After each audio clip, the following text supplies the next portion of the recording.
So, Kerri, one of the questions I get from people all the time is, am I ready for Infusionsoft? How do I know when it's the right time to pick Infusionsoft?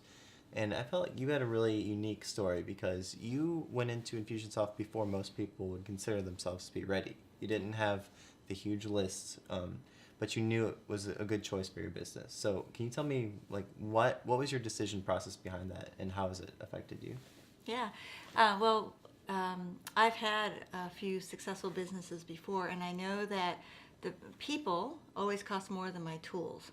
So I went searching for the right kind of tools. And the reason, we're starting at ground zero, we didn't have a list, and we did start out with a smaller tool, like an autoresponder kind of email tool.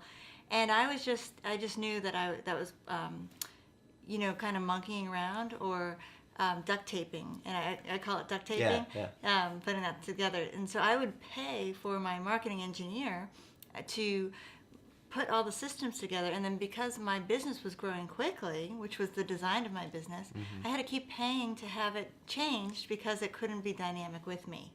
Gotcha. And so that was the beginning. So it wasn't really about list count, am I ready? It's, I know that I'm building a business to grow, and what's the best tool to do that with. Okay, cool. That makes a lot of sense, and I think that's great. One of the questions I also get is, for people who don't, maybe they have a non-traditional business for like the information marketing world. So like they don't just sell ebooks or videos. They have a business. They have a consulting business, maybe high touch, not.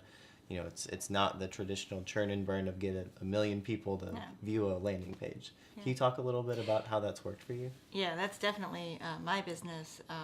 We don't have a product that we're just looking for high volume. What we were looking for initially was the nurture component and really market segmentation. I used to run an agency, and we built everything on emotional response. So in terms of looking for a tool that I could watch the behavior, I could watch what's happening, and then I could tailor the message the way I would to have the ideal customer experience strategy, so that I lead them and the right people come forward.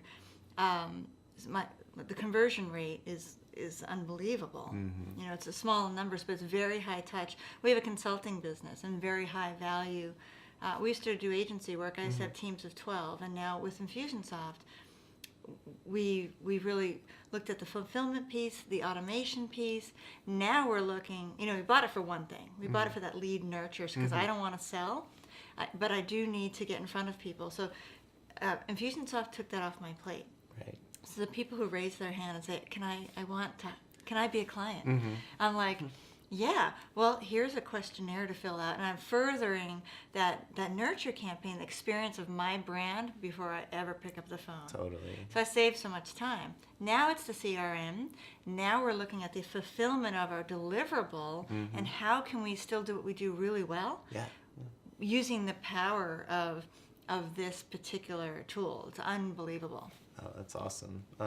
One of the things that I like to talk to people about is it's when you're working in sales and nurturing prospects, that the yeses are great, the nos are okay, and the maybes will kill you. They suck up all of your time, and it's just that's what that indecision just really hurts you as a business owner. And I think that's one of the cool things you mentioned is you're looking for that nurture process to know who's in your boat and who's not in your boat, and be able to identify them quickly. Yeah, one of the things I learned really early on is those maybes, they constantly return for more information, and your business model doesn't support. I don't have a sales team. Infusionsoft is my sales team, so they keep coming back, and that's going to kill. Right. It's just going to kill the profit, because you need to be doing billable work. And what I learned early on is those people need to be filtered and self-identifying early on. Or they can take as long as they want to figure that out, but it's not on my time. Absolutely. Yeah. That's great. Yeah. So one of my favorite stories that you told me is about how Infusionsoft was able to essentially replace the efforts of one of your employees when they weren't able to to work for you at the time. Can you tell me about that? Yeah, I had spent about a year and a half, my first 18 months launching my business with a really trusted project manager slash assistant to help me. And then she went off to law school. And I was like, oh, out goes my knowledge. And how am I going to, I didn't want to retrain another person for a lot of this repeated effort. And Infusionsoft saved the day and replaced my project manager and just and for a lower cost. Again, I was like, wow. People say I can't afford Infusionsoft. It's like you can't afford not to use that, because do the math around how much time with the VA or yourself or whoever's helping you, your kids, Right. to try to do the technology. Add up the hours and then put a number to it. Infusion costs will be lower. I guarantee it. Do the math.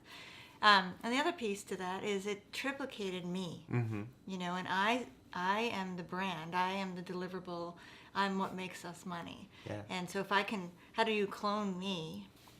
Infusionsoft was the robotic version of myself. Totally. No, that makes sense. That's one of my favorite things I hear from people who are really using it well. It's like they'll have their customers ask him, how do you always know exactly what I'm doing, and how are you so responsive? It's like every time you click an email, you can call me right away. It's like, it's like you're so on top of everything. How do you do that? Well, Infusionsoft. So, Kerri, if you had to give one piece of advice to someone who was kind of teetering, they're on the fence, they think it's cool, but they're not sure about it, what would you tell them?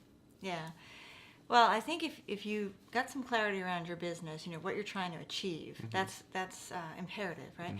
But if you know where you're aiming and the success path to get there, I call it, do the math to the path. Cool, I like that. Right. So when you're looking at it, all the tools that you're going to put together, do the math associated with all those tools, not just compare one apple to one orange, but all of the pieces and then the talent that you need, and do the math. And invest in yourself. That's awesome. Well, thanks so much, Kerri. This is super helpful. Sure, my pleasure. Thank you.